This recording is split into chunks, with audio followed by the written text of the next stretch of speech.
Hey, what's up? Welcome to Movie Dumpster Season 4, Episode 3. Today we're talking about Blacula from 1972, directed by William Crane. I'm Joe Lascola. I'm Sean O'Rourke. I'm Connor, the Walmart brand Vincent Price McGraw. Welcome to the dumpster. You shall pay, Black Prince. I shall place a curse of suffering on you that will doom you to a living hell. A hunger. A wild, gnawing, animal hunger will grow in you. A hunger for human blood. Here you will starve for an eternity, torn by an unquenchable lust. I curse you with my name. You shall be Blacula.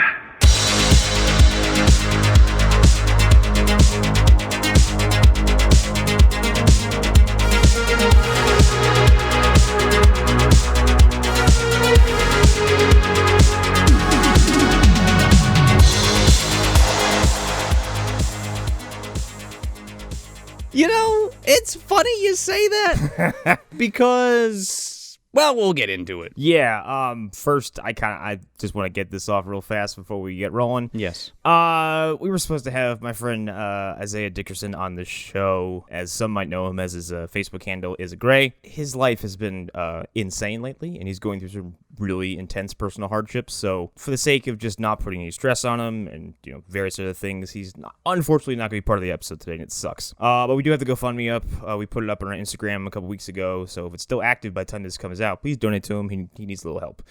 What's going on right now is super shitty. I don't really want to go into it on the air, but the link is in our Instagram page, so feel free, Izza. Send out those good vibes. But anyway, yeah, Walmart brand Vincent Price. It's weird because this is like it's like they went to a store like called like Buy Vincent Price.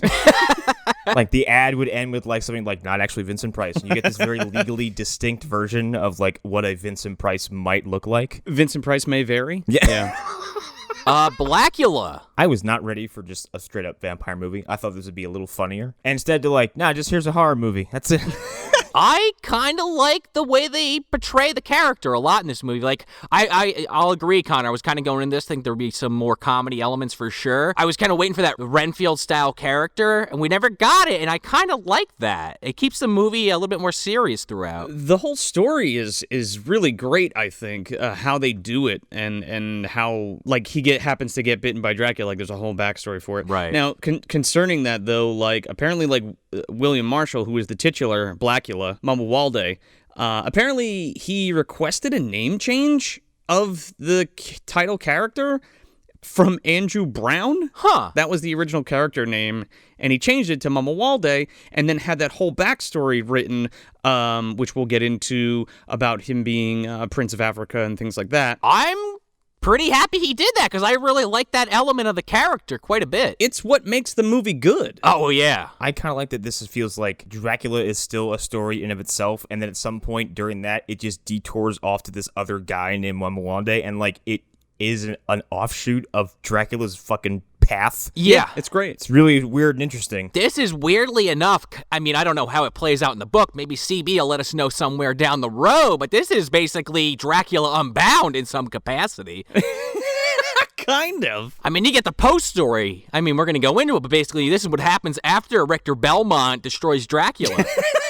What happens to all his thralls that are left in tombs throughout the countryside? That's right. There you go. Blacula TM. Yep. So yeah, it's just a couple things real quick I wanted to run down on this. This is the first black horror movie ever. Really? Wow. Yes. And William Marshall plays the first black vampire ever to appear in film. So that's a big two things for this film. That's why we wanted to do it, because this is like a huge staple, especially like for the horror genre in general, you know? Yeah, and you know, if there wasn't a Wesley Snipes in the world, I would say no one else should try after this, because he's kind of awesome. He's amazing. Oh, yeah. Totally. Maybe we didn't need Vampire in Brooklyn, though, but we don't need to talk about that. I've never seen it. Yeah, me either. I've seen the poster many times, but never watched it. I can recall maybe a scene from a trailer from my childhood, and that is it. It's funny that we're talking about it just real quick, because like Eddie Murphy wanted to make a serious vampire film where he was the villain, and Wes Craven was like, well, let's make it funny. And then the movie totally fucking bombed. And while Wes Craven bounced back with fucking Scream, Eddie Murphy was floundering and then finally got the Nutty Professor because of it. But anyway. I did not know that Wes Craven had anything to do with that movie, okay? That's how little I knew about it. That movie sucks, dude. But yeah, so this film is made and distributed by American International Pictures, which directly links back to our previous episode, Coffee, because that's who Pam Grier worked for before she was made. So before we go any further with like the film history, I want to talk a little bit about William Marshall, the actor, because some of his backstory is like really interesting. He made his Broadway debut in 1944. Whoa. And then was an understudy to Boris Karloff in 1950. Holy shit. As Captain Hook in a production of Peter Pan. So I thought that was fucking insane, dude. Whoa. Talk about a credential. Yeah. That is a high bar to set. Like we've talked about, like, you know, lots of pretty credible actors in here, but none of them who work directly under, like, I don't know, someone as legendary, as influential as that. Yeah. Yeah, horror icon. Yeah. I mean, it wasn't just Frankenstein's monster. He was in a ton of movies in this genre. Oh, yeah. So he does a bunch of television, but he also does a bunch of Shakespearean productions in the U.S. and Europe, and he like leads like 6 productions of Othello, which I thought was pretty interesting. You know, looking at his performance throughout this entire film, like, yeah, that makes a lot of sense. He would absolutely be a Shakespearean trained actor to have this kind of like gravitas and presence that this guy does in this movie. I mean, he's really, really great. He's even praised as the best Othello of our time from the Sunday Times. And then in '68, he does a jazz musical version of Othello with Jerry Lee Lewis as Iago. I thought that was kind of neat. I think one of the biggest roles that he's done was the '83 production of Frederick Douglass, Slave and Statesman, and he was Frederick Douglass in that. Oh, really? And again, like he's just done a ton of TV stuff, and yeah, this was his horror role, his Dracula role, or Blacula rather. I was gonna ask if he's still with us, but I just looked him up, and no, he unfortunately passed in 2003. Yeah, he passed of Alzheimer's complications, which is really awful. Damn. He was also I see here he was the king of cartoons in the Pee-wee's Playhouse. Yes. That was the first credit that my eyes trained on, for sure. I see Star Trek too, but it says Dr. Richard Daystrom. Oh yeah, we have another Star Trek alumni in this film as well. Oh, fuck yeah. When we get to him. I've been on a Star Trek bender lately, so bring it on. So a little bit more about the movie. So when AIP, American International Pictures, releases this in theaters, there was 2 theaters in New York that allowed free admission if you wore a cape to the showing, which I thought was pretty great. That's amazing. Hey, Skillet, he would have been out of luck. Well, he would be wearing like fucking what, like baby overalls or some shit. We'll get to it, sure. Yeah, that lines up. Oh, that's Skillet. I thought you meant Skillet from PD. Same guy. Come on, it's the same fucking guy. He goes through the series of events in this film, and even though it's like 5 years, he ends up in Petey Wheatstraw, and he's gained some weight, he's lost some hair. Oh, yeah. He's teamed up with this Leroy guy. He's got this fucking scheme. He really went to shit, didn't he? Yeah. Yeah. He never got that cape, and it went downhill from there. This is one of the highest grossing films of 1972. It took in like $1 million or some shit like that. This movie is stunningly well made, just from a production value perspective. Like, it's really, really good, and I can see that it has an immediate air of legitimacy to it. Like, it doesn't feel... One, it's far less ridiculous than I thought it was going to be, and it kind of, like, you look at it and go like, oh, okay, all right, see what you're about here. Yeah, they take it very seriously for the majority of it, really, and that's kind of that was the point of the flick. So yeah, Shout Factory released this on Blu-ray, and it also has a sequel, Blacula Scream, with Marshall returning as Blacula, and our lovely Pam Grier joins him as supporting actress. And they were going to continue the trend. Since they did Blacula, they were going to do Blackenstein, but instead they did Blacula Scream as the sequel to this film, and then Blackenstein was actually picked up and produced by a different company altogether. Obviously, I've heard of Blackenstein, never seen it. I didn't know there's a sequel to this at all either. Yeah, it's really interesting. So, would somebody like to crunch this plot for us, please? Dracula's a racist. Yeah, pretty much, yep. That scumbag motherfucker. We basically kick it off in Transylvania, where our main character, played by William Marshall, Prince Mamuwalde, and his wife basically are visiting him because they're trying to get his help to suppress the slavery trade. Yeah, they want to abolish it, yeah. Exactly, and unfortunately, Dracula doesn't like that, so he turns the prince into a vampire, kills his wife, more or less, and seals him in a casket, essentially for eternity. But unfortunately, about 200 years later, his body is disturbed in the 70s, and he goes on a killing spree, and it kind of loosely follows some story beats from Bram Stoker's Dracula, but not heavily. There's a few elements here or there that we'll get into, and this all kind of leads up to a final climax where all the proverbial good guys are looking for Blacula and trying to take him out. Yep, it's your classic kind of I'm Dracula and I'm looking for my long lost love kind of deal with this flick. Oh yeah. Yeah, he fights he fights a small army of T-1000 cops. Yeah, they were out in full force in this film. They sure were. Do you have a photograph of Dracula? This whole movie is predicated on Dracula having an outrageous overreaction to a request. Like, Yeah. hey, you want to help us do something with slavery? How about no? And how about I give you like an eternal burden of suffering and also kill your loved ones? Right. Oh my god. Dracula is the biggest racist piece of shit that ever walked the earth, apparently. Oh yeah. And then as you're being damned, I'm just gonna shit all over your culture. Oh my god. Here it's coming. Here we go. So we open up in Transylvania in 1780 at Dracula's castle. And Mamuwalde and his wife Luva come. And they basically want to bring Africa into the world of nations. And Dracula's like, you're black. What are you talking about? Yeah, that's more or less what he says. Well, they ask him about, like, can you help us, stop this slavery that's happening to our people? And he's like, well, no, because slaves have a use, don't you understand? They have a use to me. And they're like, oh, well, we're not going to stand for that. Oh my god, dude. He's like trying to buy Dracula's wife and shit. Yeah. Oh, well, you should consider it a compliment that somebody of my stature wants to mingle with a person of color. It's fucked up. It's very, like, distinguished back and forth between these two gentlemen, but it's like some really awful shit that he's putting down, Oh, yeah. Yeah, now I've already made the joke that this Dracula looks like a very off-brand Vincent Price, but at some points he looks exactly like the six-figured man from the Princess Bride. Oh yeah, kinda. I'm pretty sure Rutger Hauer was a vampire at some point, and that's what he reminds me of. I'm sure he was. When in fully functioning vagina. Vampire? Fully functioning vampire. Doesn't quite sound the same with the fangs in your mouth. So basically, they're going back and forth, and Dracula's just making, like, the worst fucking, like, racist-ass comments.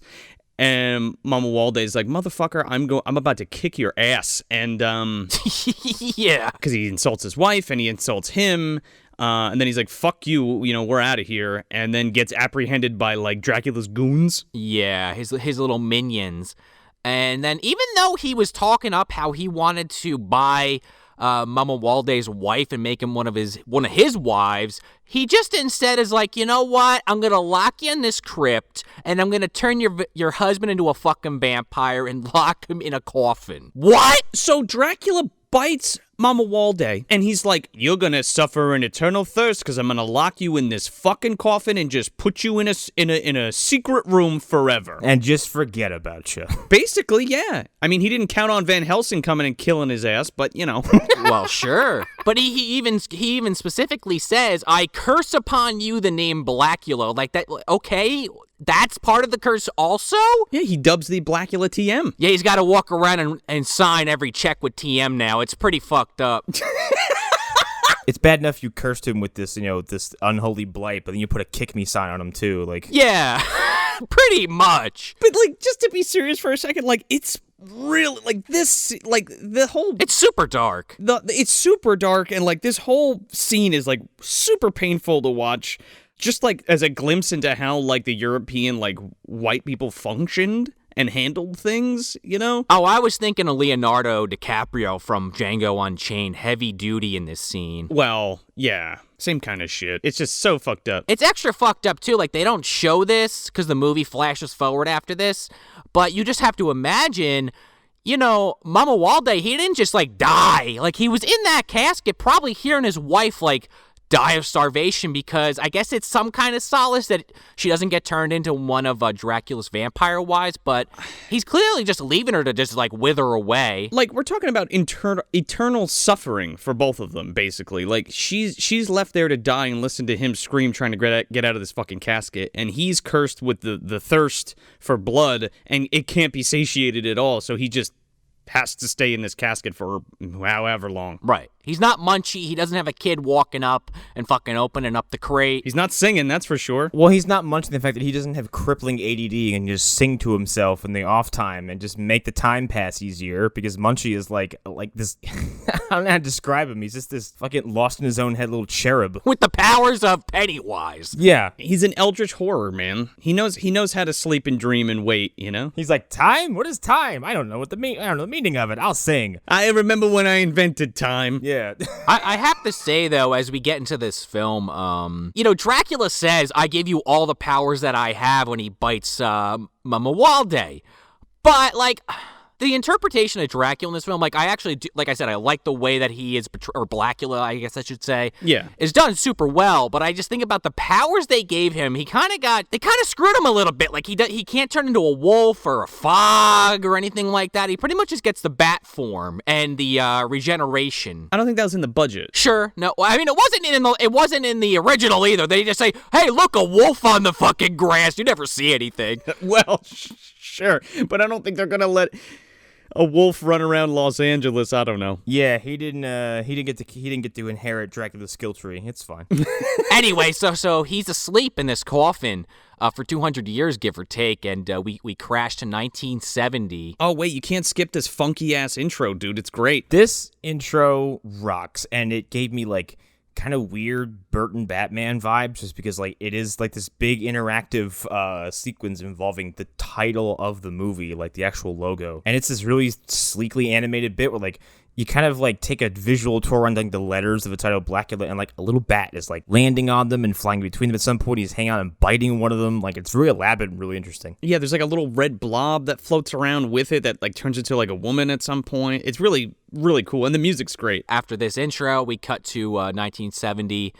And one of the things I get, again, this was made in 1972. You know, obviously there's some things we have to keep in mind that this is a 50-year-old film. Yeah. But they really are doing like one homophobic joke after another in this movie. And I just have to at least call it out because it kind of like brought the movie down a little bit for me because these first two characters we're introduced to are Billy and Bobby, and they kind of just play up every stereotype you can think of, and it kind of drove me up the wall. Yeah, I kind of want to gloss over that stuff only because like, it doesn't add anything to the film, and it's just kind of, again, it like Sean said, it kind of takes you out of it. I was going to just cover that up by saying, like, meet the two fussiest men on the face of the planet, and they are written to be just these, like, pedantic, annoying little, like, these chatterboxes. I'll say one last thing. I mean, on one hand, it's kind of cool that you have these characters in here that are two gay men in 1972. Like, I like that, but it's just the way they're portrayed I'm not crazy about. Well, that's the whole thing. Like, they're gay just to be gay to make gay jokes. Exactly. You know what I mean? And it just doesn't need to be there. But they got some money because they buy Dracula's castle and everything in it. Yeah, holy shit, dude. What a fucking deal. Yeah, well, fucking the guy from the Sedgwick Hotel is there, and he's like, hey, you want to buy Dracula's antiques or what? Also, like, who was, like, what, is Hydra auctioning off, like, a bunch of their assets? Like, who had Dracula's castle? You're right, there should be, like, experiments happening in that basement. And this is Baron Stroker wants to stay here while he was experimenting on the Mind Stone. I'm surprised Crookshank isn't down there working on the Winter Stepfather project, honestly. Well, that was in one of the other 5 secret rooms that they tell him about. Yeah, no, you get a Crookshank when you get the castle. It's kind of like the fries come with the burger. Like, He comes with the house. who are you? Oh, you bought me. I came with the house. It's possible. He's like Blossom. He just comes with the house. That's why Prune keeps him around. Oh, there you go, yeah. I can't get rid of him. He was here when I moved in. So they come across this, this guy tells them there's He's like, oh, there's 6 hidden rooms or something. Look, here's one now. And then, like, pushes the wall, and it just happens to be the one that Mamuwalde is just, like, entombed inside of. They basically make a deal with the guy, and they're like, okay, well, we're going to take the coffin as well. And then we just smash cut to, like, the fucking pier where the Wishmaster statue's getting unloaded. I was just gonna fucking say that. And the Mub 1 Cathoga's on the other pier. Yeah, man, that's going to the Natural History Museum. Ted Raimi's getting crushed somewhere down on this pier somewhere. Indiana Jones is dropping off something like, here, keep it secret, keep it safe. Oh, man, well, there you go, because we're going right to that fucking warehouse in a second. I mean, this is the MDU. This is the MDU Pier, the MDU Warehouse. It's all connected. This is the John Hurt Archives. That's what it is. His name's on the building somewhere. It's just this endless fucking just series of shelves and boxes. Yeah, it goes on forever. I also think this is the same warehouse that Abbott and Costello originally found Dracula and Frankenstein's monster back in that movie. Absolutely, before they took it to that dude's museum, yeah. Yep, exactly. This is the segue where they were kind of waiting at, yeah. There's even a couple wooden soldiers like kind of propped up in the back, like with dust and cobwebs on them, like they've been there for a long fucking time. Yeah, just Clint Howard's chiseled into each face, different ones. You don't want to hit that button, put it that way. I'm giddy at the idea of like a camera pan down one of these stupid aisles, and like it's just all these like old relics of our silly, inane, made up universe. Like it's like that scene in Bride of Chucky where dude like takes out Chucky's body from the evidence room, and you see like the Leatherface's chainsaw and like the Freddy glove and shit. Yeah, or that one quick shot of the evidence locker from Batman Forever, where like oh no, it's Batman and Robin, where the Riddler's suit is there, like Two-Face's coin is there, Joker's fucking his flowers there. Oh, by the way, all just hung up. Like there's no rhyme or reason to it. Yeah. They're just like hanging on the wall. Look at my rogues gallery collection. Yeah, look at my stuff. Behold my stuff. But yeah, they basically just have this shot of the pier, like Joe was kind of saying. It's almost like a Seinfeld transition where they show the coffee shop and then they cut to inside. Because it just goes right to the warehouse right after that. Like, we could have just went from, like, yeah, we bought the shit to the warehouse, but okay. Well, I think they needed to transition and show you that it was, like, a different place. It's also like that Dracula thing where it's like, he crossed oceans and now he's in Los Angeles. Right, and it's that thing where, like, they're in Transylvania at the fucking castle. They had to make the transition to L.A. Yeah, that's true. And, like, the budget says we can't spend the entire movie in Transylvania. Transylvania. Latvia, whatever. The Valley.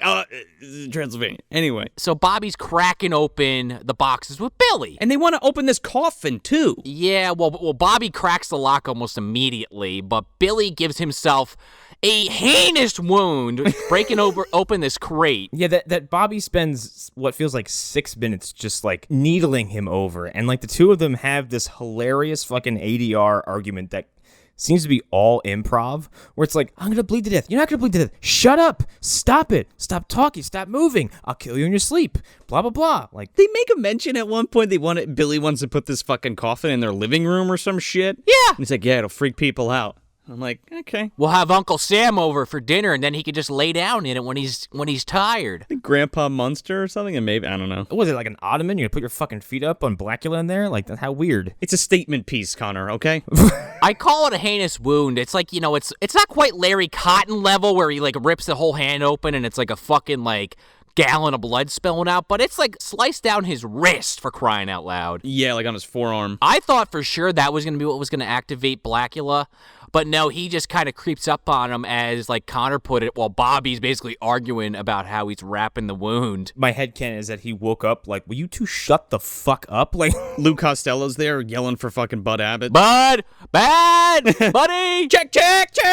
But yeah, you're right. So then he attacks Billy and just kind of for lack of a better term, eviscerates this poor guy. Dude, he fucking backhands Bobby into a bunch of crates and then just rips this guy's arm, or not rips it off, but he like bites into it and fucking drains his blood right there. Bingo. Blacula lives, TM. I like that this title vampire is like an absolute scrapper, and instead of like magic manipulation, like telekinesis, reading your mind, he's like, no, I'm gonna backhand you, and then after you're literally punch drunk, then I might bite you. That's another thing too. He never does any like Lugosi kind of shit with like the cape in front of his face or anything like that. Yeah. Even though he's much more like, I want to say like Hammer Dracula. Yeah, that's kind of how I felt. Not verbatim, but more in that vein for sure. Not verbatim, but it feels more like that. Yeah, with a flavor of fisticuffs, because man, he's like, I'm threatened? Come on, put him up. Like, Yeah. I will smack the shit out of you, and he does. He definitely uses some like hypnosis later in the film, but they don't do, like you said, Joe, there's none of the cape shit or anything like that. It just kind of happens. Yeah. But yeah, after he essentially, I thought he killed Billy and that was the end of it, but later somebody says he's in bad shape. Wow. But he goes after Bobby. Well, we find out that he's in really bad shape, but he goes over to Bobby and bites him in the fucking neck. Yeah, he kills both of these guys. They are fucking DED. For sure. Oh, for sure. But there's like a scene after this where it's implied that Billy might be alive, but later he's in a coffin, so I don't know. I love that, like, Mamuwalde, like, kills these dudes, is satisfied as fuck because he's finally had a drink in the past 200 years. This is his first one. Yeah. He goes over to his coffin and picks up the cape. Now, did Dracula put that in there as, like, a goof? Just in case you ever get out, here's something to look a little extra fancy. now you'll have to watch your feet every time. Well, you're of Dracula's descent now, so it's customary you have one of these, even though you're supposed to be in there for eternity. Here you go. Hey, he's got to look good. He is a vampire. And he does. He looks sharp, throws that around. 200 years later, someone talks to Dracula. He's like, what do you mean no one wears capes anymore? Blacula laughs all the time. He's a very jolly dude. Yeah. His first laugh is like, And he, every time he kind of goes full vampire, I really love what they do with the makeup, where he kind of like suddenly gets these really intense eyebrows and kind of like, I guess it almost looks like it's his sideburns grow to kind of create this, I don't know how to really say it other than super intimidating look to him. It's like almost like a transformation look. Now, I think this is one of the first times that even happened on film as well. Like, you know, we're so accustomed to it now. Like when you watch like The Lost Boys or any type of vampire movie now, when they go from like regular to quote unquote like monster or like ready to bite a victim, you know, their fucking brow changes, they got red eyes and their fucking giant fangs and shit or whatever. Sure. So I thought that was a cool detail too, Sean. I mean, you do have Christopher Lee with like the big fangs and the red eyes and what have you, but like it's a little bit more intense, this makeup. Agreed. We don't really get an indication of a passage of time. You just kind of figure it out because the next scene is the funeral home. Blacula just laughs and goes to sleep in his coffin and it cuts. yeah. Right. And then we cut to this funeral home where Bobby's laid up in the coffin.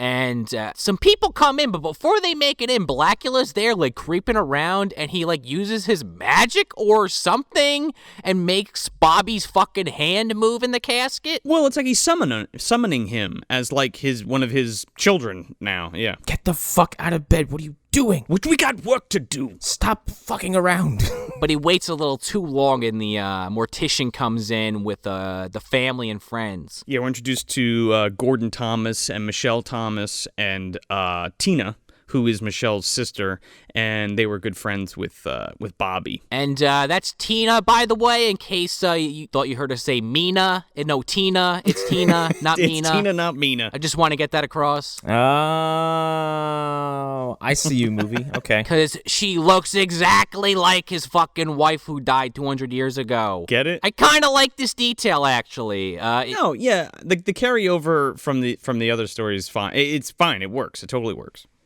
It's one of those things too where it gives the monster some sympathy, right?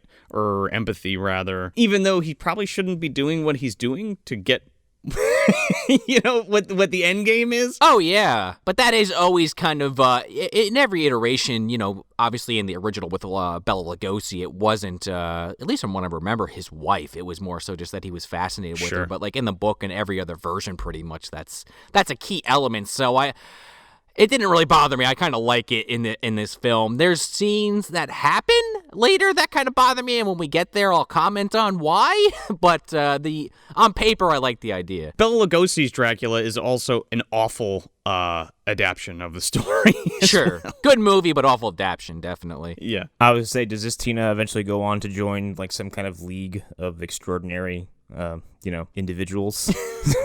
Possibly. Was Dracula on that team? No, Mina Harker was. Oh. Was she a vampire? Yes, that was why. That's like her big contribution to the team is that she's a vampire by the time they enlist her. Oh, for God's sake. I guess they failed then, right, John? Okay. Yeah.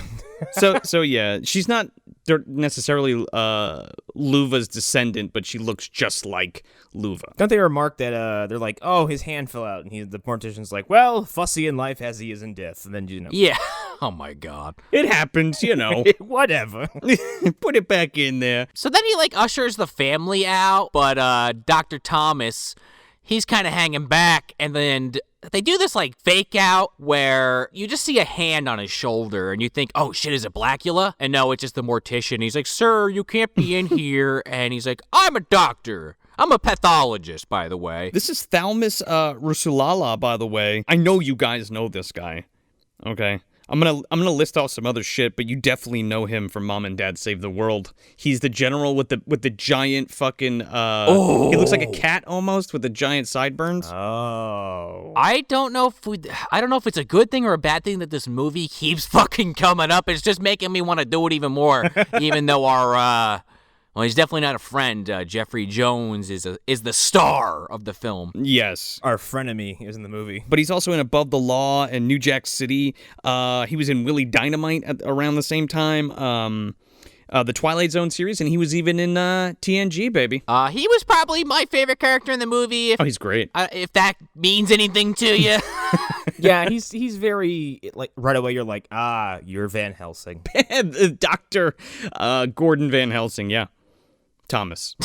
So he's like a doctor of investigative science. So he's like a CSI guy. Yeah, and at some point, I missed a comment prior to that, but I turned around, he was like, yeah, I'm from the investigative science division. I'm like, and where is that located? Who do you work for? There is no INS Division 6. Yeah. He just flashy things him. They definitely show a lab that he works in, but yeah, you're right. Where is that? Where does that exist? Well, it's the crime lab division, yeah. So he's looking around for the cause of death because they haven't embalmed Bobby yet. So he's touching him and stuff, and he's like, oh, his fucking veins are collapsing because he's completely drained of blood, but you didn't embalm him yet. So how is that possible? And then he talks about the neck wound that he got. I don't know how he knew that, but he pulls back this piece of latex and you could see the bite holes in his neck. And he's like, yes, something of unknown origin must have bitten him. Yeah! A giant rat or something bit him. It was a goddamn big brown snake. First of all, if you find someone who has been killed by a single bite wound to the neck from a rat, find that thing and kill it with fire. Because clearly it's 7 feet long. And well, is it a giant rat or a larger than normal rat? Do we got to get Peter Weller on the phone? Does he have to fucking fly in from wherever the hell he is? He's just like, stupid fucking rats. Yeah, it was definitely a rat. He's sitting in that bathtub, the Aztecs built, checking out the view when he gets a phone call. Peter, you're needed. He's hanging around Dracula's castle. This is where they used to kill people and suck their blood. Did you know back in 1780, Dracula turned Mamuwalde into a vampire and locked him in a wall? Peter, you're the worst to bring to parties. You bring everyone down. You see this coffin I'm laying in? This was Count Dracula's coffin. Have a good night. As it closes on him, and then the fucking credits roll. Do you know vampires can chew through concrete? Tread water for 3 days. Just not running water. If it's running, they basically evaporate. But if it's just regular water, I think they're okay. They really like Doritos and cheese. Don't feed them after midnight, and sunlight will kill them. Okay, so his bite wound, he said it's oh yeah, it's a giant rat. I'm like, no, your options are a vampire did it, or the man spider from the horror of Spider Island did it, okay? And those are your only two options. That is it. Call Babs. I mean, it's definitely that whole thing where, in any movie like this where it's like, okay, yeah, no one's going to think it's a vampire. However, Dr. Thomas starts kind of floating that idea pretty early in the film. I was a little surprised by that. Yeah, he's like, well, damn vampires. He was hoping so hard that it was going to be a vampire, and he's like, oh yeah. Today's the day. Finally. Yeah, he's been keeping a diary for years. Nope, not another vampire case. Damn it, another snake. He shows up to crime scenes, everyone's like, oh god, here we fucking go. And he's like, vampires did it. Gordon, have I ever told you about the frog? Shut the fuck up, Pennyworth. The two of them share an office. They're partners? It was frogs. It was vampires. Shut up, both of you. How could a frog doesn't even have teeth? What are you talking about? Okay. They're putting chemicals in the water to turn the friggin' frogs into vampires. And then the monster in the closet just walks in and makes that fucking disgusting sound. Pours a cup of coffee and walks out. Yeah, exactly. He drinks the coffee with the little head, with the little tongue head. He eats the donuts with that little head, yeah. Yeah, puts them around it, like through the donut hole, and just it sucks in. That's how he carries them all. He puts like 6 on there. He puts Homer to shame. So then we cut to outside the funeral home, and Michelle is with Tina and saying, okay, you sure you're going to be okay walking home at night? That age-old cliche, but it works effectively here because she hears some noise or someone possibly following her. And, I'm thinking, oh, shit, where's a maniac? He's somewhere around here. Oh, yeah, Joe Spinell's going to pop out and fucking take her out. Fuck no. But no, it is a Mamuwalde, and he grabs her abrasively. He's like, oh, Luve! And she's like, get the fuck away from me! He's like, wait, it's me, don't you remember? Never mind the fact that there's vampires in this movie. Like, you're like, it's like, hey, you good to walk home? No, it's the 70s. Like, Richard Ramirez is a thing. Like, I don't want to go anywhere alone. What are you kidding me? He's the Night Stalker. I just don't know how he thought this was going to pan out, even if he's from the 1700s and isn't caught up on shit. Like, what? Like, did you really think she was going to be like, oh, okay. I guess it's a better approach than the Discipliner in Silent Night, Deadly Night 5, where he just, like, chased his ex-wife or whatever through a fucking parking garage. I guess this was a better approach. This movie, like, they never catch up Blacula till, like, the 20th century. I was going to say, he has a pretty non-plus reaction to waking up and seeing, like, cars and any other sort of contemporary technology. Yeah. Well, I guess that wasn't the main focus, but... In fact, he has a very close encounter with one, and he's like, well... Close encounter? That was an inconvenience. Not like, my God, what is this giant mechanical beast? Speaking of, yeah, you're right, Joe. It's no close encounter at all, because as he's chasing her in the streets... he gets hit by a fucking yellow cab. He gets taken out like a fucking chump. He gets hit. Yeah, ass over tea kettle. He fucking flies over this fucking car, and we find out later that this woman's name is Juanita, but she's the yellow cab driver played by Ketty Lester, who's actually like a prolific singer from like the 40s. But anyway, she gets out of her car and verbally dresses him down for about a minute and a half, and then Blacula's just like, I'm not having this shit. Yeah, and then just bites her, kills her. Yeah. She reams him out. She just calls him every name in the book. She ends up by calling him boy, and he gets and that is the straw that breaks the camel's back. And he's like, "That's it, vampire bites for you." Well, okay. He calls her an imbecile for hitting him with her car. Doesn't question what the vehicle is or anything. Mm-mm. And then she goes, "You called me an imbecile?" Then she really goes off, and then he's like, "Fuck this," takes her out. But I just want to comment on the fact that throughout this entire movie, he does not give two shits about hiding bodies or anything. No. He doesn't even try to be stealthy. He's just killing people in the middle of the street. I didn't think about this at all. Like, he's very upfront with his vampireness. Not only that, but like he's just he doesn't kill them all the way. He's like, yep, well, you're gonna come back later. You're part of my army. See ya. Yeah, he is constantly making little thralls, and like familiars. Like, he's just like, yep, you're a vampire. You're a vampire too. Vampires for everybody. Which is funny because it almost seems like he's trying to go, even though he's killing people, don't get me wrong, it seems like he's trying to go about shit somewhat peacefully, but then he's just making these thralls all over the city. So like, what the fuck? I'm getting mixed messages here. Well, Bobby and Billy were just a drink for sure, but like, Like, he kills this woman just because she pisses him off, gets in his way, and that's kind of like the rest of the movie. That's what happens. Like, he's not out because he needs to drink. He's out or he kills these people because they do some shit that can fuck up his plan or whatever he's doing. Yeah. Piss him off, so he's like, fuck it, you're dead. I mean, I would say that he killed Bobby and Billy because he wanted to get a good nap, and these two were just over there like, Can you shut the fuck up? shut the hell up. He's been sleeping for 200 years. He goes back to bed. What are you talking about? Yeah, that's the funny thing. He's been sleeping for 200 years. Not a fucking thing has rocked his coffin, and these two just start like nagging next to him, and he's like, "Urgh." So we get a scene at Tina's apartment where she comes in, and she drops her purse, by the way, when she's getting chased by Mamuwalde, and he like picks it up. And Michelle comes, and then he brought it to every lady in the city, and he's like, "Will this fit on your shoe or your foot?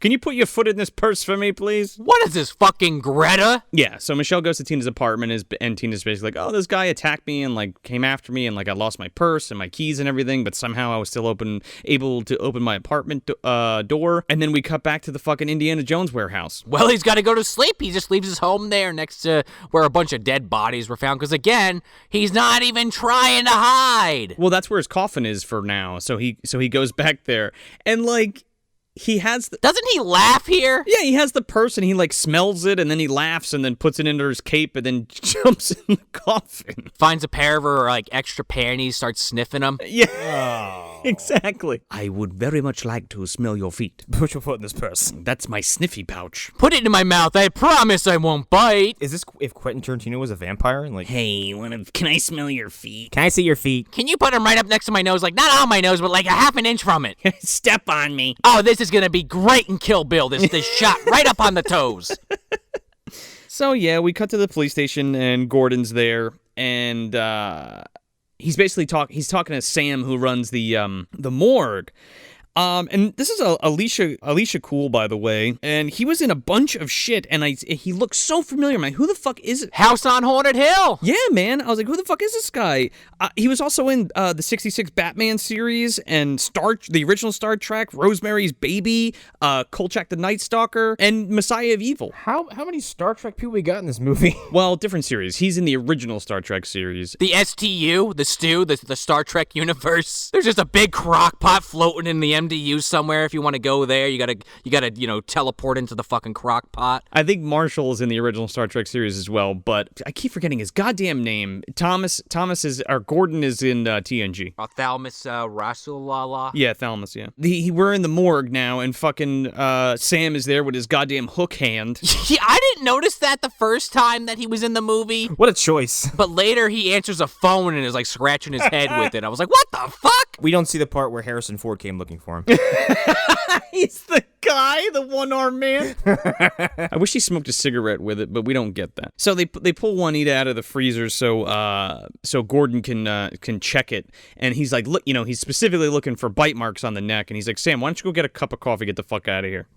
Yeah. Yeah, Gordon finds the bite marks, and he asks the chief. He's like, well, okay, I need the fucking reports on Billy and Bobby, like those two murders from the other day. And he's like, I'll get them for you. He's like, no, they're lost. So, somebody never turned them in. And there's a comment here about like how the police department at the time didn't take shit like that seriously, especially about people of color, that I thought was interesting. And it turns out there was no reports ever made of their deaths. They were just like, they found them, they killed them, or they were killed, they found them, and they were just like, okay, bury them or whatever. That's it. Well, it was probably also just the way that the gay community was treated at those times, especially too. That too, yeah. So you have a gay white dude and a gay black dude, and they're just like covering it up, or not covering up, but not giving a shit about it at all. Yeah, it's surface level stuff in the context of the film. It's kind of just there, but like when you really sit there and think about it, it's like, holy shit, like, yeah, it's fucked up. Talk about fucked up. Yeah, they were like, it's a revenge killing. Anyway, how was the game last night? Right, yeah.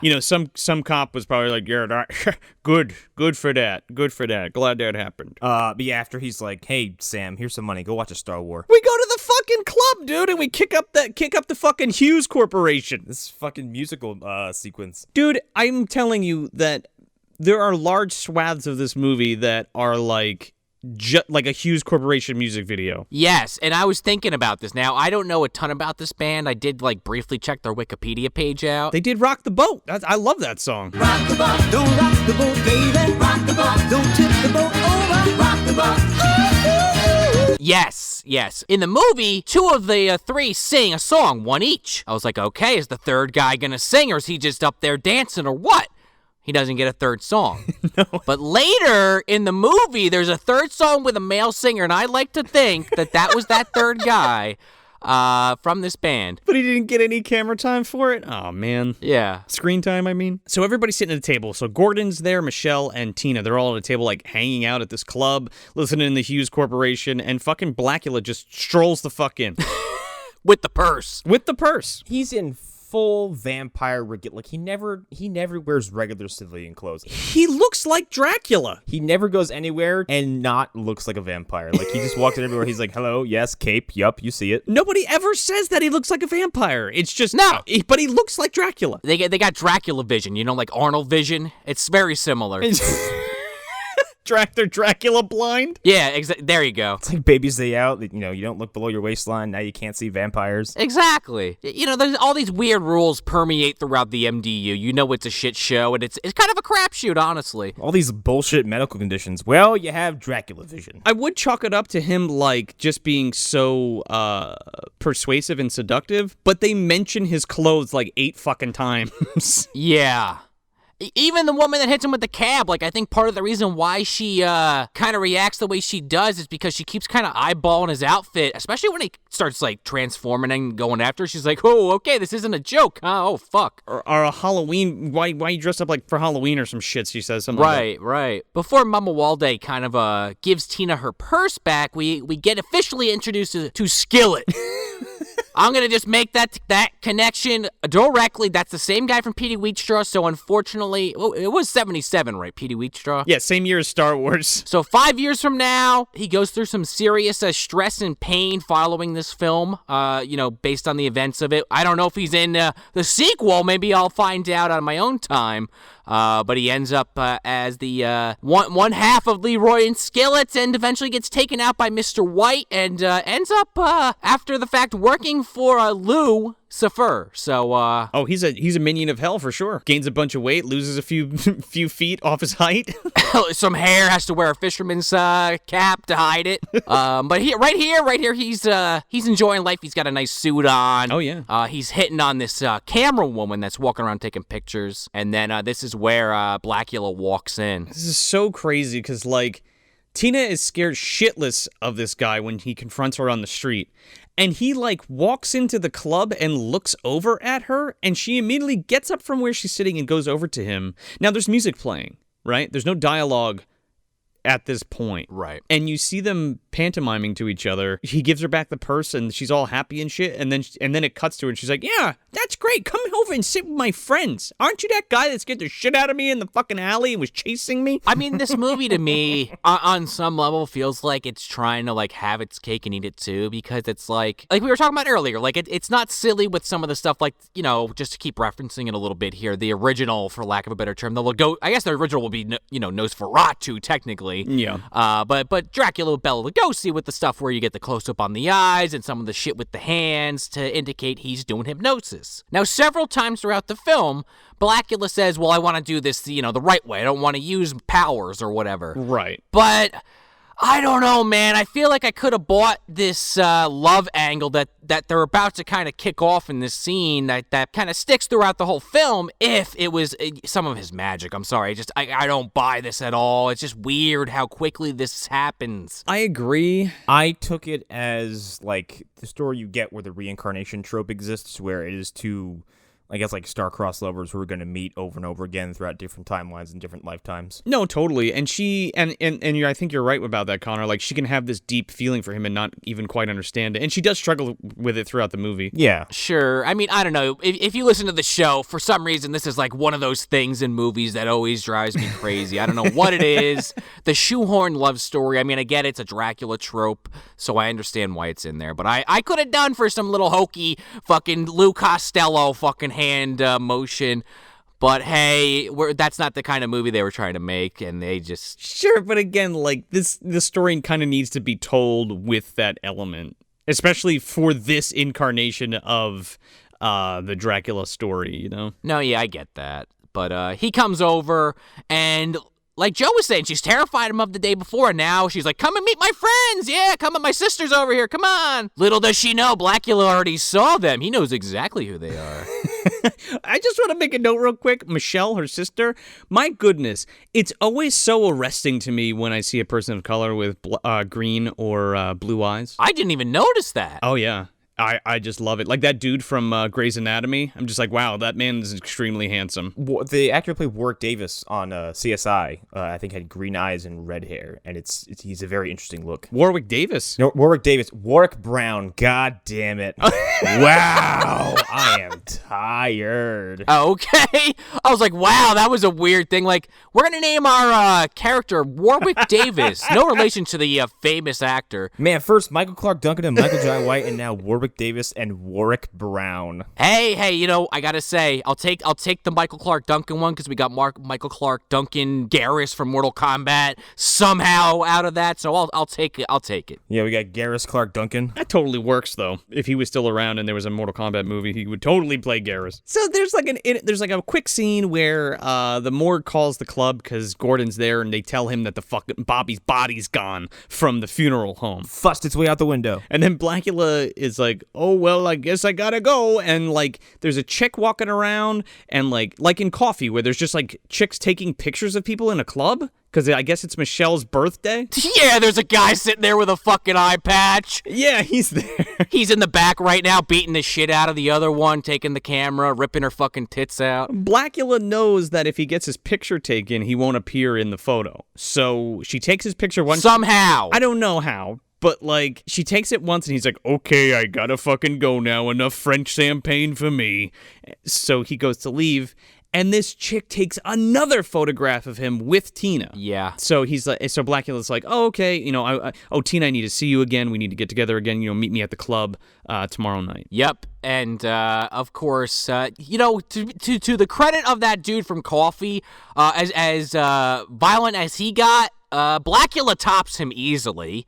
Because she was sexually abused, not trying to downplay that at all, and violated. But this woman, she straight up gets murdered by Blacula. Mamuwalde does a fucking home invasion. Like, he follows this girl back to her house to do this shit. Oh, it is a creepy goddamn scene. Yeah, look, you can even argue that he's given her the gift of eternal life and damned her soul. However, that other guy with the fucking eye patch was gonna rip that poor woman's breast off. Yeah, that's true. I forgot he did have a knife to her boob. That is a good point. Yeah, and Mamuwalde's not ripping anybody's tits off in this movie. Sure, just turning you into a flesh-eating freak. Yeah, got it. Hey, man, make me a vampire. You're right, whoever said earlier, like, a lot of his actions in this movie are a result of, like, well, this is an obstacle I have to go knock down. Oh, yeah. Whereas, like, you know, in that movie, you had lots of, like, just degenerate pieces of human shit. Yes. Who were like, let's be cruel for fun. I mean, they all definitely got theirs for sure. Oh, yeah. But yeah, this woman, it's kind of cool. She has a darkroom set up in her house. In her kitchen. Yes, and she's developing the photos, and they never show this second photo with them all together. I was kind of waiting for it, and we don't get it. Yeah. But we see the main one of her that she took of Blacula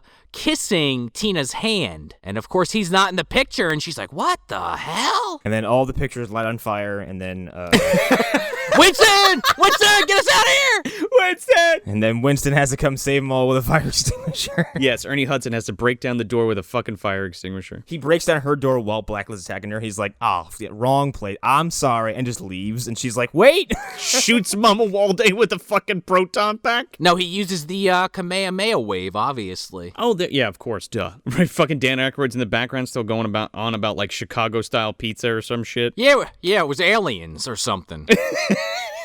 Yup. Yup. You imagine like a little like Sesame Street like fucking puppet, like those yip yip yip things, but it's just Dan Aykroyd's head, and he's like yup yup yup yup yup yup yup.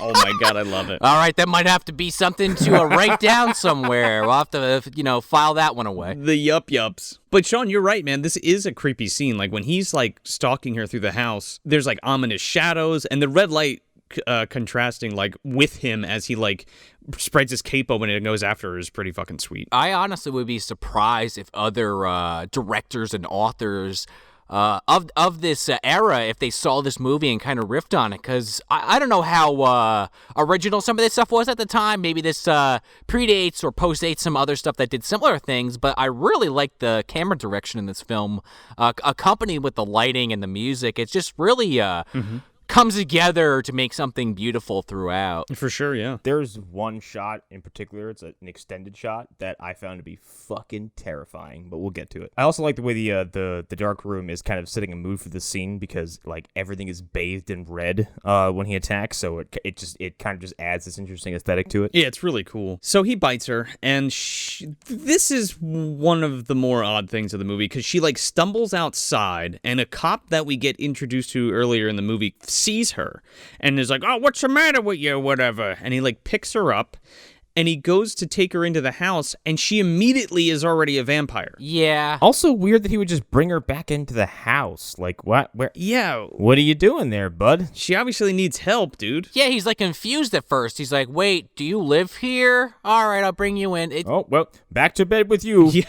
It's the classic logic, you know. We talked about it last year when we did John Carpenter's Vampires, and it's like, What are you, drunk? well, maybe that too, but I mean the idea that it's like, you know, whatever the plot dictates is how fast you're going to transform. It's like most zombie movies kind of work the same way. Sure. You know, I thought you were going to say he was going to give her the old Daniel Baldwin, and I was like, oh, Jesus Christ. Oh, what, strip her and tie her to a bed and then like leave and come back with some hamburgers in a fucking smelly bag and throw them on a table?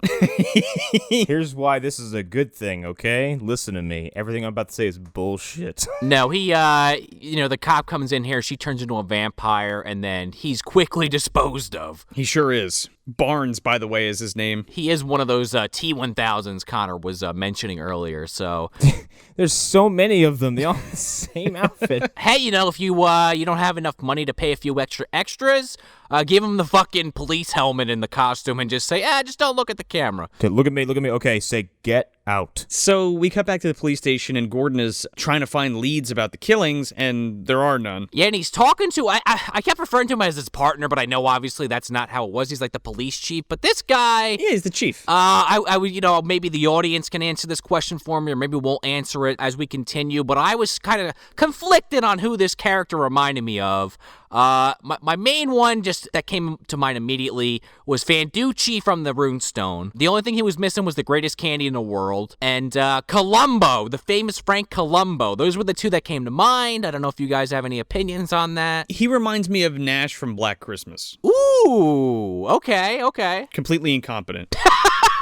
He does have like a softened Peter Falk look to him, like not quite as That's what I'm saying. Kind of. yeah, like it's not quite there, but yeah, I see it. He looks more like the principal from Breakfast Club to me. Oh my God, yes. That too. That's what he did after this shit show. He couldn't take it anymore. He fucking left the force. It's what happens when that guy and Peter Falk do the fusion dance, or they have the Patara earrings. Oh, there you go. Sure. But anyway, he's kind of an interesting character. Lieutenant Peters. He doesn't really add a ton to the film. He's kind of just there to be like the one police officer that Thomas kind of deals with that eventually believes him. But for most of the film, he's just kind of the cop connection. He's the denier the whole time. Yeah. He's like the guy that's like, you're full of shit, Gordon. You're fucking crazy, Gordon. Vampires, Gordon. Shut up, Gordon. Yeah, and he's like trying to get like what is he trying to get? A permit to like dig up the one body? Yeah, he's trying to get a permit to dig up Billy's grave because he's like, oh, I don't have all the pieces together yet for this case, but I think it has something to do with the bodies and who's killing them and blah, blah, blah. You're out of line. Give me your badge, your gun, your cross, your steak, your garlic. I'm the pathologist! But yeah, the whole thing too is like he's noticed on both bodies now, Bobby's and now the cab driver, that they have that bite mark on their necks. It was a big brown snake. He spits in a fucking spittoon, this big fucking ping!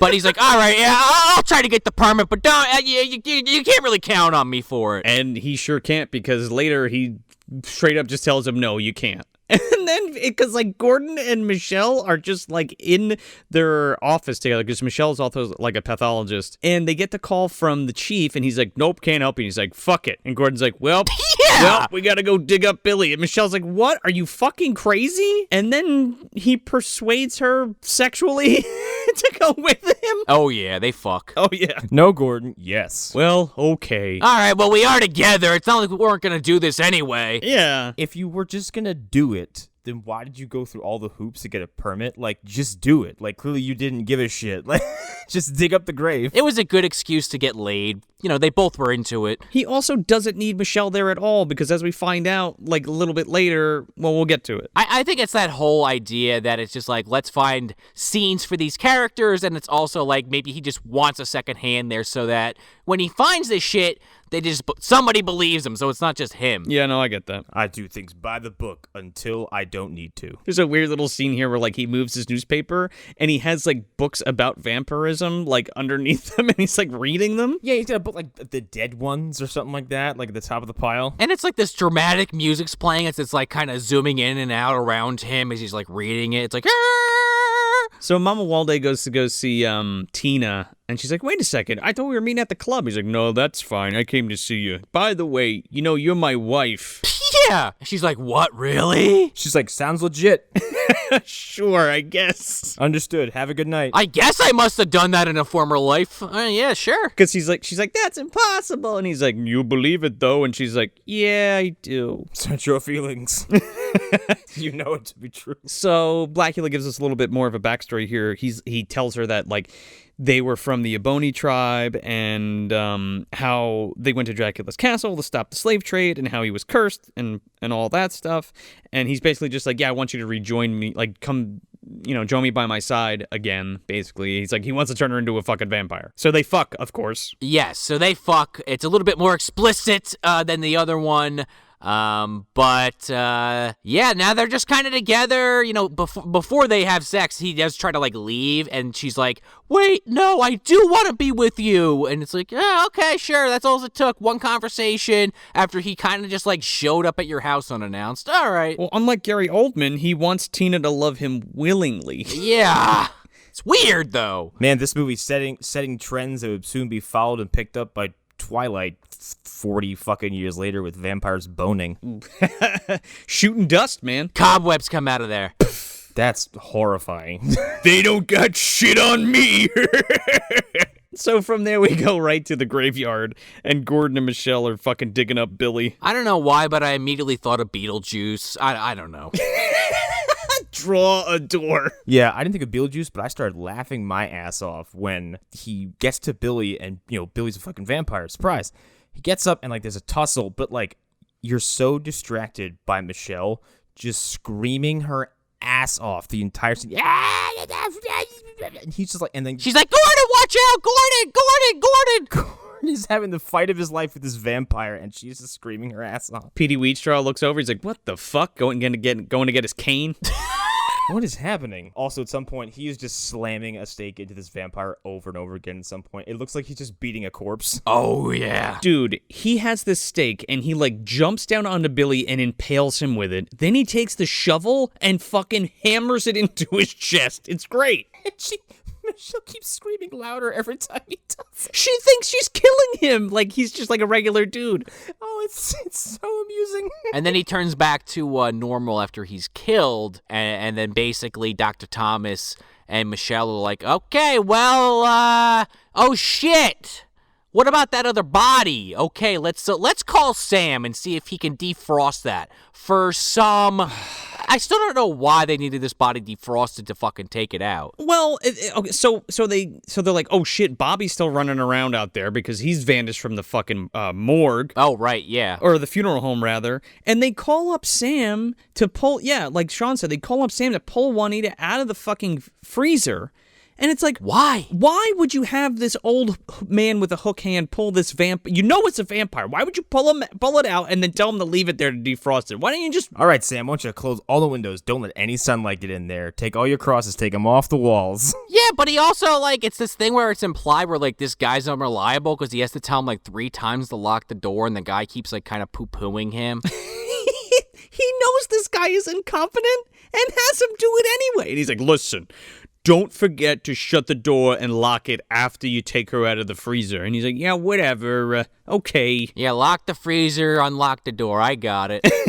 Lock the girl, freeze the door. I got it. I don't understand why you needed this fucking woman defrosted to put a stake through her heart. Like, what was he gonna just see? Okay, did she turn into a vampire? Okay, she just opened her eyes. They're yellow. She has fangs. Hold her down with all your strength because it's a fucking vampire while I insert this stake. Like, I don't get... I mean, the game plan is, hey, we need up the body count. Let's kill this old fucking moron. Sure.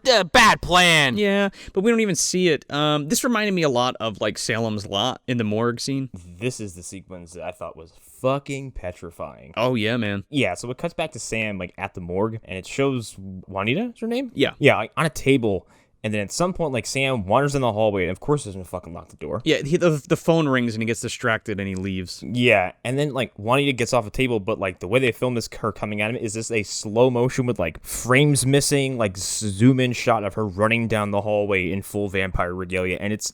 The way it's shot is chilling, and I love it. I love what they do too. I kind of like the reason that he takes the body out is stupid, but like I like the idea that she's frozen essentially, and then you watch her basically thaw out like before your eyes, and then like Connor said, yeah, she runs down the hallway, and it's creepy as fuck, dude, and it's like quiet and it's like slow-mo running, and it's kind of doing that $6 Million Man sounds, like kinda, yeah. A little bit.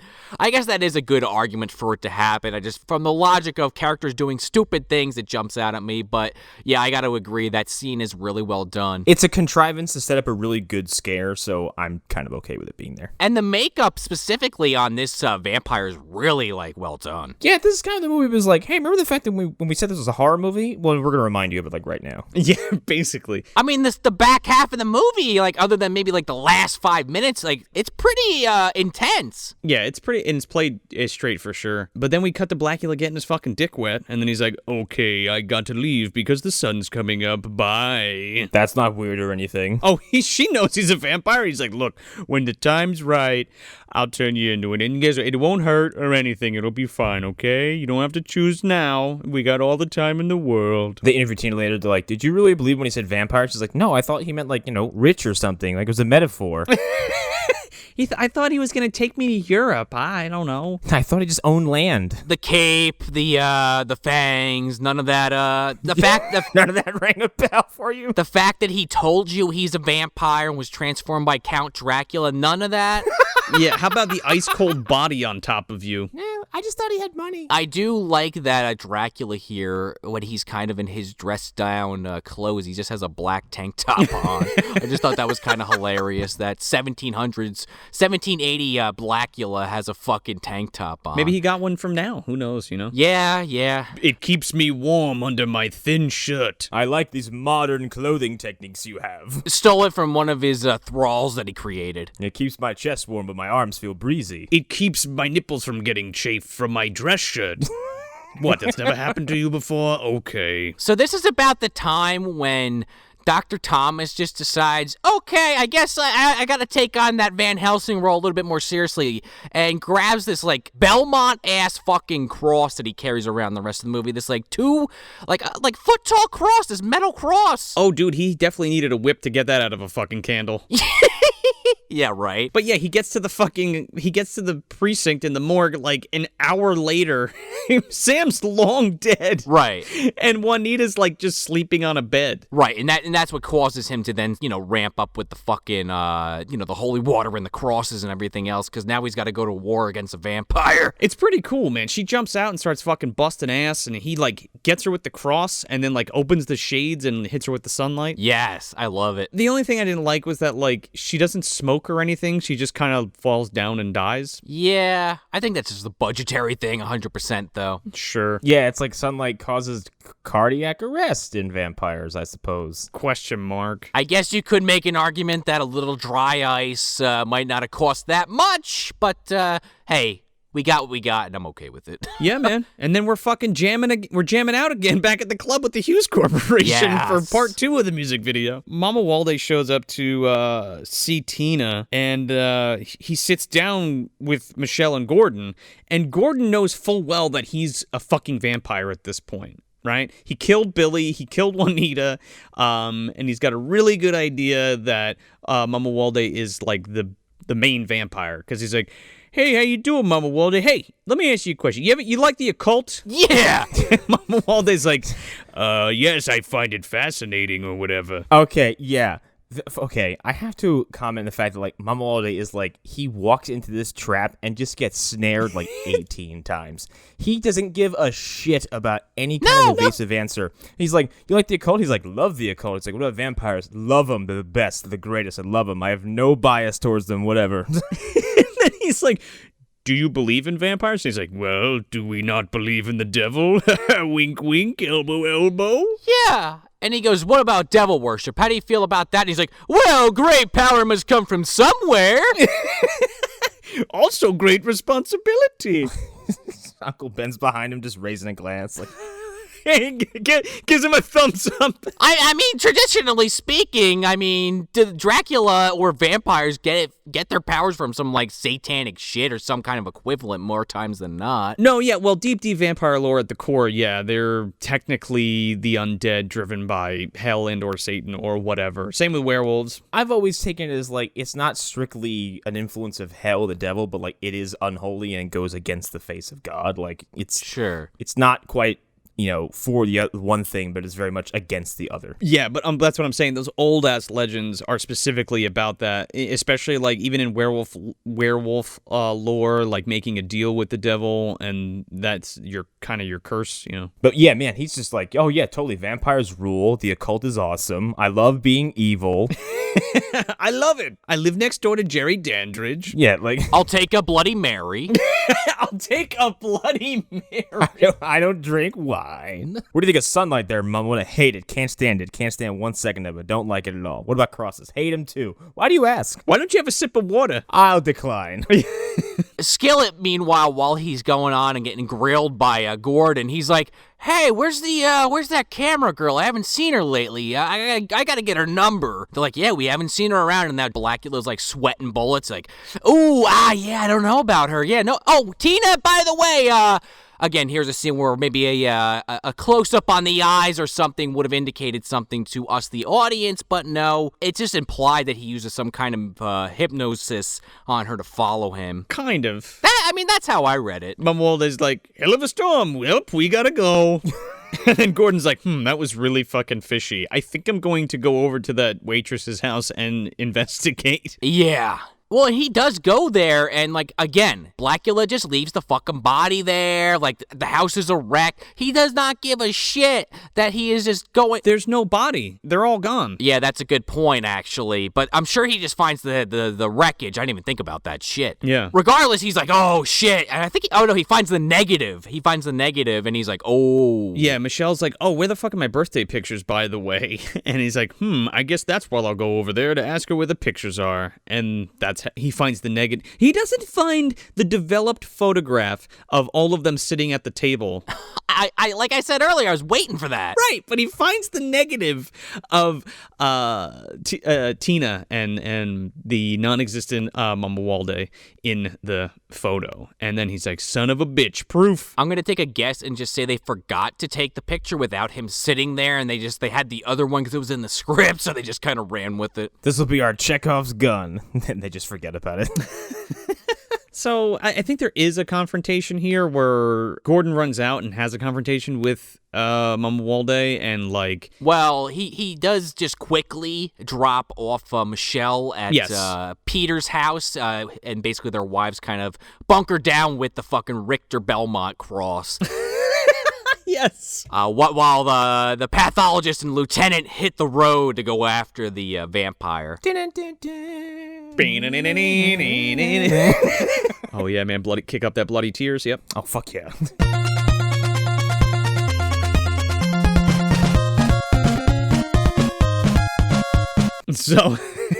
So like Tina's with Mamuwalde and the cops show up and he's like, one of the T-1000s is like, hey buddy, stop! And I love how Mamuwalde just runs away instead of like flying away or like slinking into the shadows or something. It's just some guy running around in a cape. Yeah. There is this creepy scene here where, like, he is in the shadows, and this is the first time somebody kind of draws a gun on him and just unloads in him, and he, like, doesn't die, obviously, and he just, like, chokes this fucking dude out and throws him against the wall. So Mamuwalde disappears into the shadows, and they're one cop down again. They're one T-1000 down again. And there's an APB out for Bobby because they're like, well, he's just disappeared. So these two cops find him walking the street, and, they alert the chief and Gordon, and they go after him. So they end up tailing Bobby to the fucking warehouse where it all started with the coffin and stuff. And then they have this epiphany like, oh, that's where the coffin is to stop Mamuwalde. And then they assemble like a whole team that goes there. And they go into into the Indiana Jones warehouse. They go after Bobby, and they start like shooting him or whatever. And Bobby kills this fucking cop. And then all of us, this is like the Nest, right? All of these fucking vampires come out. Oh, yeah, they come out of their fucking boxes and coffins and styrofoam. Dude, it's great. And again, it's like we were talking about earlier. I guess in this particular film, if you get bit by a vampire, it's either, I guess you can just make it so you don't transform immediately, or you just otherwise transform immediately because this cop is already up with fucking fangs. Well, in addition to their scripts, they got like a little timetable from Daniel Baldwin. He's like, all right, so you'll transform anywhere between here and here, okay? But I'll be half the whole time, okay? Yeah, I'll stay right here neutral until the story dictates that I change. Which is never, by the way.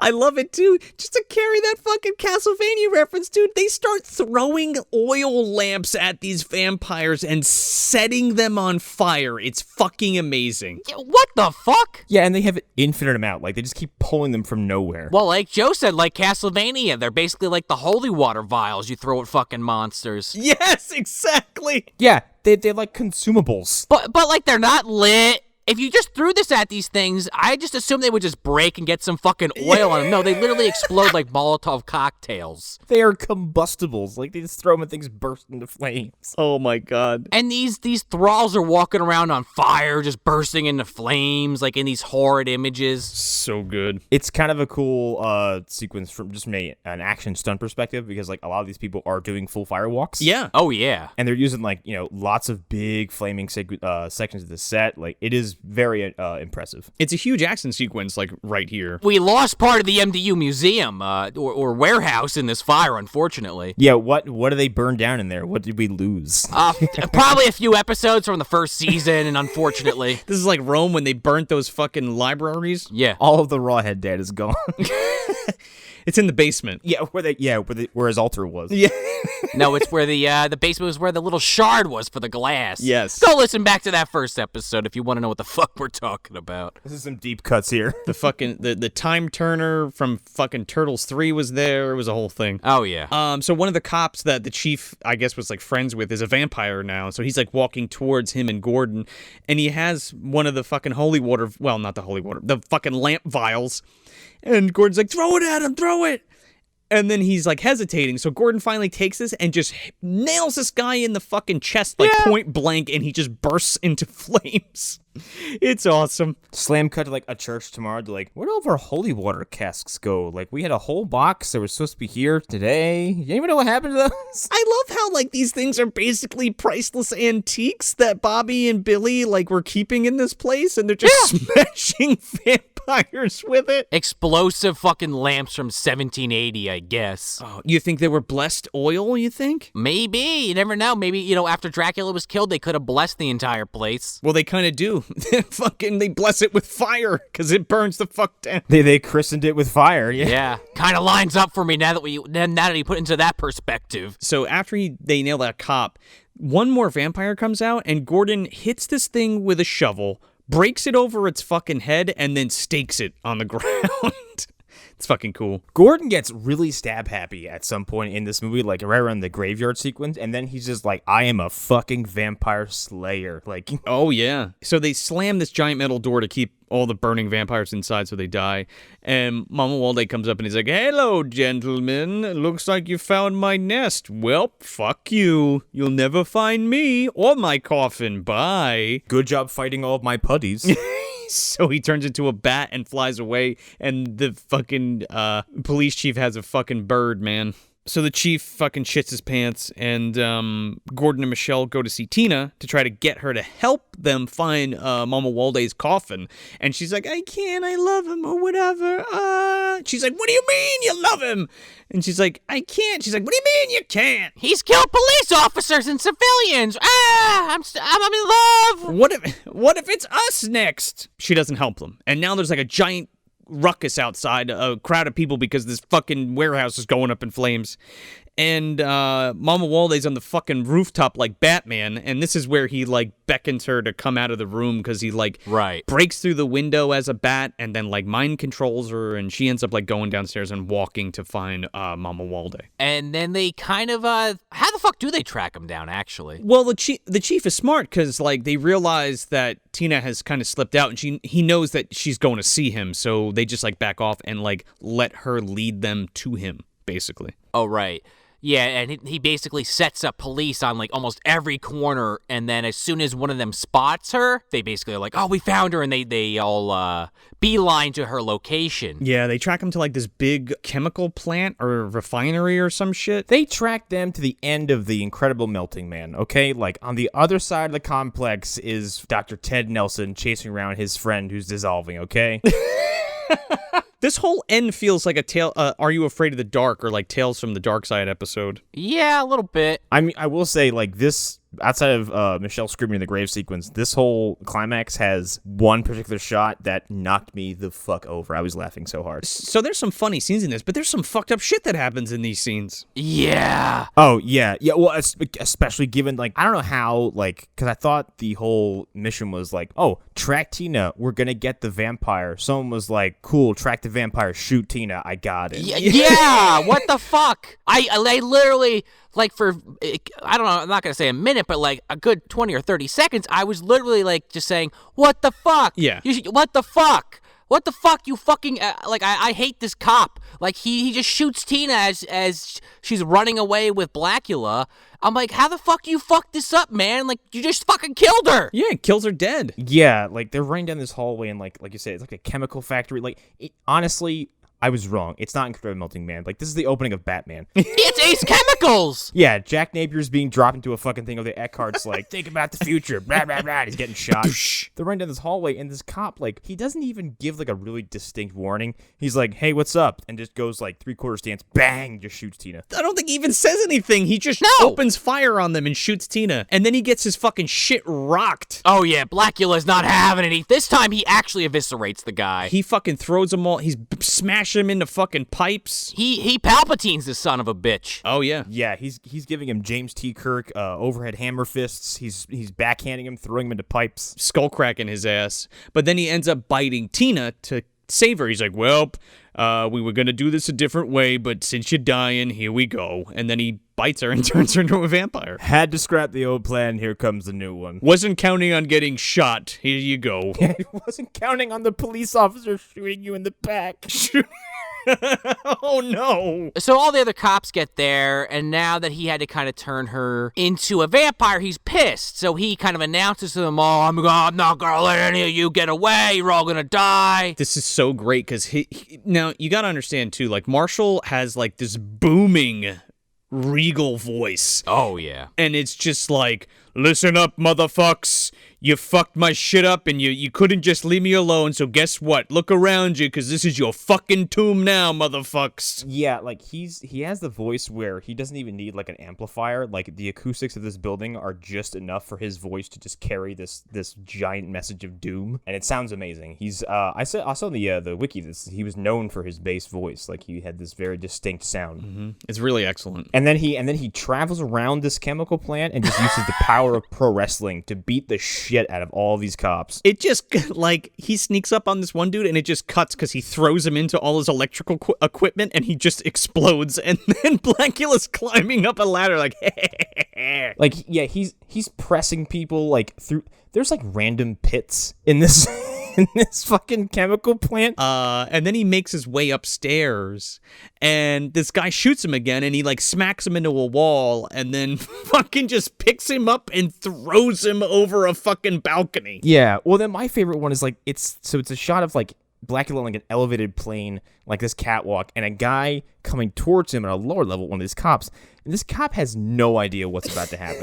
Blacula, like, just looks around him, picks up this, like, Doom-esque black barrel, and just fucking overhead chucks it at this dude, and he just eats shit from 3 stories up. Like, it is and it's one shot. It's hysterical. It's a giant wide shot, and he picks up this 50-gallon drum and just fucking brains this guy from the 3rd-story building. Bong! And he just fucking falls over. Twice! He throws another barrel at him when he's down. It's great. So after he decimates this police force, we cut back to Gordon and Peters, and they found the casket. Yep, sure did. Now, I don't get this. Okay, I'm about to say I don't get this, but I totally get the logic of what they're thinking, but this just pissed me off beyond belief, because they're like, okay, we're going to open the casket, and as soon as I open it, you're going to stake down in the heart before he gets a chance to react. Well, this made me think of Fargo Season 1. Where Bilbo Baggins himself, Martin Freeman, basically knows that Billy Bob Thornton's out to kill his ass, so he sends his fucking wife in to do something, and gets her basically killed in his place. This is what happens! Blacula does not give a shit about this woman at all! Well, I don't think that's the case. I think he made a really piss-poor plan. He's like, you sit here, nothing should happen to you whatsoever. There's no reason for you to think about that. Yeah. In my coffin that they've been looking for. I gotta go do some wrestling to these cops, okay? You sit here. If he just put that coffin in a more, like, advantageous place for him, like, more hidden, rather, it would have made sense. Like, here, okay, you're turning, you need to be safe, so here, you get in the coffin, because it's also dawn by this point, too. Right. So Gordon, like, pulls the fucking coffin open, and Peters brings the fucking stake down and puts it right through Tina's heart. And it's just like another thing to be like, fuck me, man. Like, not only did they shoot this woman and then she became a vampire, they fucking killed her. Like, you know what I mean? Yeah, it's really sad. This character never really gets any positive closure. She's just kind of taken advantage of by this guy because she's kind of a desperate soul almost, and she's vulnerable. And he uses this story about his wife when he was alive 200 years ago to get sympathy, and then she just gets fucking shot by a cop and fucking turned into a vampire and immediately murdered. So fucked up. And what really pisses me off about this ending is that Mamuwalde never kills Gordon or Peters. Right? No. He like walks up on them and he's like, and they take out a cross. He's like, I don't worry about that. I'm good. I got no reason to live if she's dead. Welp. Yeah, he's like, well, things have changed. A cop shoots her in the head, you turn her into a vampire, and you go, this is the end of all battles, the one to end all wars. They kill her for real this time. Well, I guess that's that. Well, shit's fucked. Like, he should have twisted their fucking heads off. Right, and then did what he did, maybe. Yeah, no, I could see that happening. I do kind of think it's an interesting character trait to come so far and then, like, have 2 colossal failures in such a short window and be like, well, I see no reason to pursue this any further. Better suicide. Yeah. Like, that's kind of, I don't know, I don't see that too often where he's like, well, defeat is clearly inevitable, so. He accepts the defeat, I guess. Yeah. Yeah, like, right away. And he does that by crawling up to the roof. Okay, I have to point something out here, and I was dying the whole time because he makes the decision to, he's like, all right, well, like, if this is it. I'm going to go walk into the sunlight. So he has this very dramatic and kind of, serious walk up the staircase. But as it's cut to the shot of him coming outside, there's a sign above the staircase that says no smoking. I was like, please burst into flames right there. Yeah, that never happens. No, it doesn't. I'm pissed. And I'm like, well, that other one didn't burn up, so what's going to happen to him? So he, the sun kills him and he like drapes the cape over his head or whatever. And, Gordon and Peters come up and they like take the cape off of him and his face is just like mushy shit with like maggots in his eyes and stuff. Yeah, those maggots worked fast. Yeah. And then he just kind of dries up into a skeleton and literally the movie just fucks off. And the movie goes, all right, get out of here. We're done. Leave. We're done. We're wrapping this up. Get the fuck out. The skull is not on screen for but 2 seconds and then the credits start rolling over it. Yeah. Get bent. Get out of here. Go. I am at least, looking forward to the sequel to find out, like, how we go from that to him being alive again, but I guess his body didn't just turn into nothing, so... Oh, dude, I'm psyched. Well, it was a paramedic that he switched. Oh, obviously. His larynx had been crushed, dude. That's what happened. He hired Jimmy from Petey Wheatstraw to make him a mask and put it on a different guy.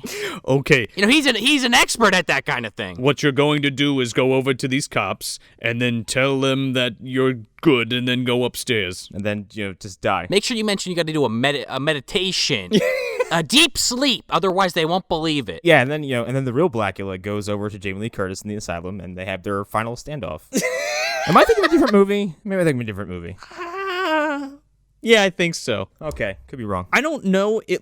So William Marshall's in the second one, but I've never seen the second one, so I don't know if it's like a different Blacula, a different misadventure, or the same Blacula brought back via voodoo with Pam Grier and stuff. I'm not exactly sure, but I definitely want to watch it. Same. So where are we putting this, fellas?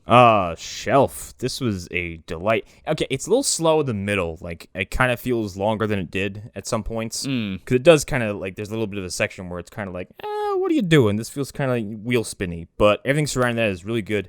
It's very tight. And, beginning and end, it's really well shot. It looks really good, despite being, a little ludicrous. And it has an air of sincerity that really kind of, adds some credibility to the whole thing. And it's just really fun. And I didn't expect a straight up horror film, and I really like it. So, yeah, shelf. Yeah, definitely shelf for me, too. What Marshall brought to this character, I think, greatly amplifies the story. Because, if it didn't have that background of him being, an African prince and trying to stop the slave trade and things and stuff, back in the 1780s, I don't know if it would have that big of an impact for me, rather than just here's a black guy and he's a vampire now. Yeah, I don't mean to interrupt you, Joe, but it's like that intro, even though it was a little slow, I really appreciate it because exactly what you said. It gives this character more dimension.